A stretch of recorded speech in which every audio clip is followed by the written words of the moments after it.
Hungary protest against child abuse raises pressures on Orban.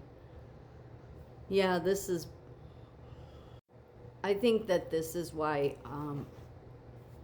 people want all this truth and stuff, but I think God is trying to get people to know Him, because I think the reality everywhere, it will be too much for people to bear. And I'm not talking about Epstein. Epstein's a portion of what a bigger problem is.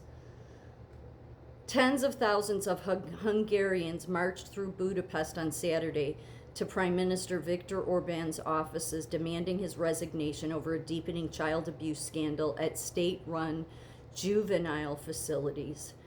Led by opposition leader Peter Magyar, protesters carried stuffed animals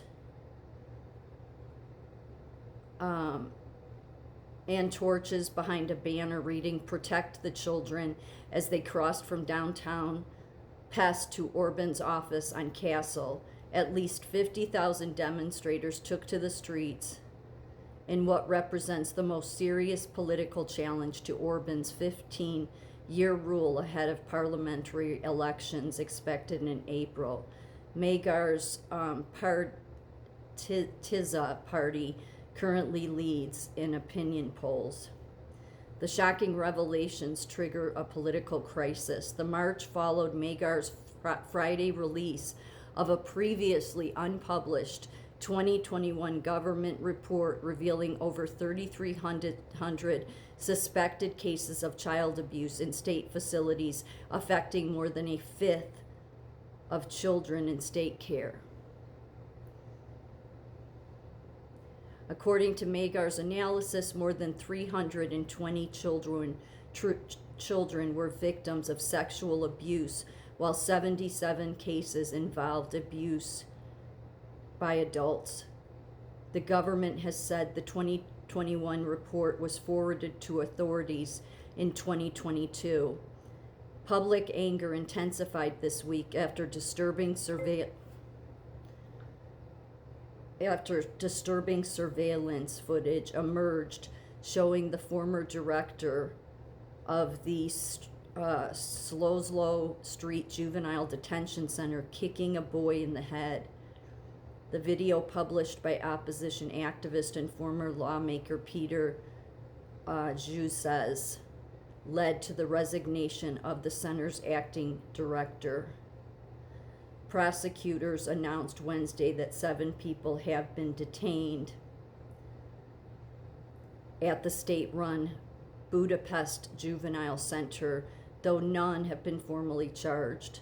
Investigations revealed that 2 custodial officers physically assaulted minors using window handles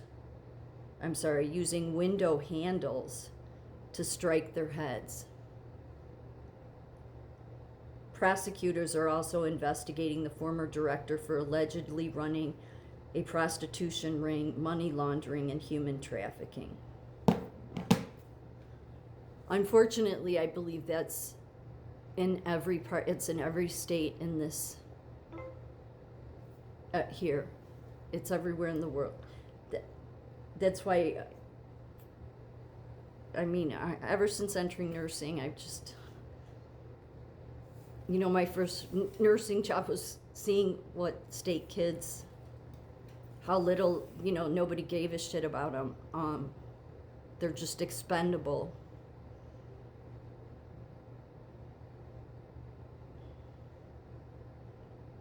And I never saw abuse, because I would, physical abuse, I would go crazy if I did. But I've always said I liked working with state kids more than kids that are from parents. When I've worked in psych facilities and kids come from home, they have such entitlement attitudes. The state kids, though, they just look for anybody to learn from, because they're put in group homes, and juvenile detention is one thing, but it's the same thing in all the group homes, and they're put in places with assholes with rap sheets that will tell them every day what assholes they are, will set them up to go rob liquor in a Jewel. All sorts of stories I've heard, okay? And there's no doubt the kids were telling the truth, okay? because then I would have staff from the groups homes that would tell me, no, it's true. Like, like they go, that's the world we live in. These are the most vulnerable children, are the people that are in the state system. They're the most vulnerable. That's why when I see like your Marjorie Taylor Greenes put all these women up front, those women disgust me. They do, because first of all, where were they 8 years ago, okay? Yeah, so with this Epstein thing, everybody would think that, oh, it's just Epstein. No, it is not just Epstein. Care about the kids that have no one. Many of them don't even get a damn Christmas. The state keeps it that way for a reason. And then when Trump came into office, and then when I was at Northwestern and saw he was doing something about trafficking, I started putting the dots together that I'm like, I bet the state treats that, they traffic them. I never had any kids tell me that, but yet I know how many times they would take them out of a violent situation just to put them in a worse one. Like, I mean, and many of this all being tied with Catholic Charities in my state, and I think most states. So, they're just the forgotten children that nobody thinks about, because you don't hear about it, because unfortunately with that system, the state, the federal, your local politicians, there's politicians that come along and want to do something, but the state never wants to change, probably because of the federal.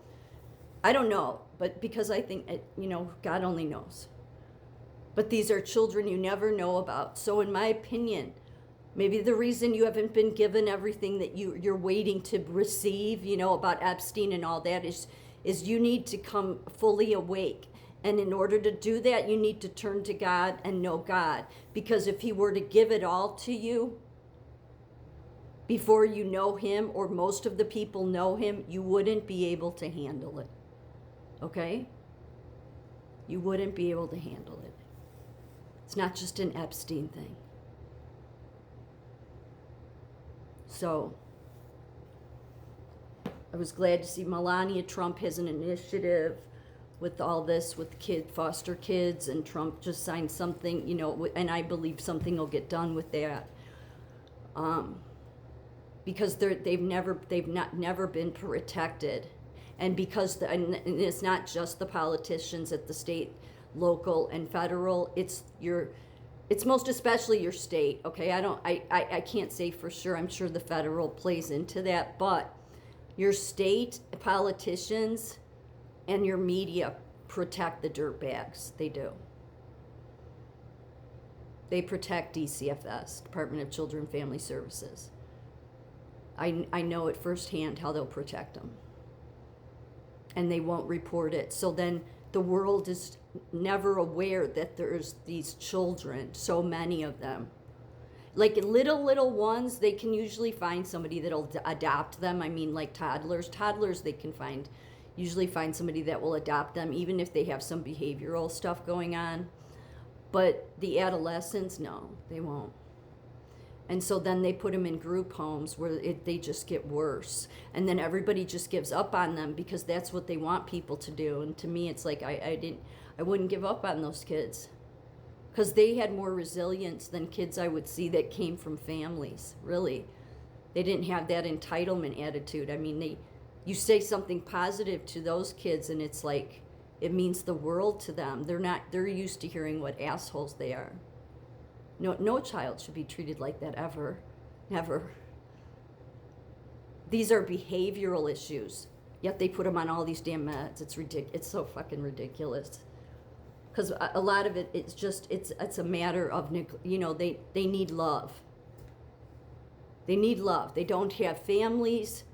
They're in group homes, okay? They know they're not going to get adopted. Then they're put in these group homes with people that have rap sheets that treat them like shit, that tell them every day what pieces of shit they are. It's the only group of children and there's a ton that have drug and alcohol addiction, yet they're not allowed to go to AA. The state system creates their own program, and in their program, kids get to go to class and get drugs. It's that bad. So believe me, The only reason there's been slow rolling out is because you need to know God before you know all the truth.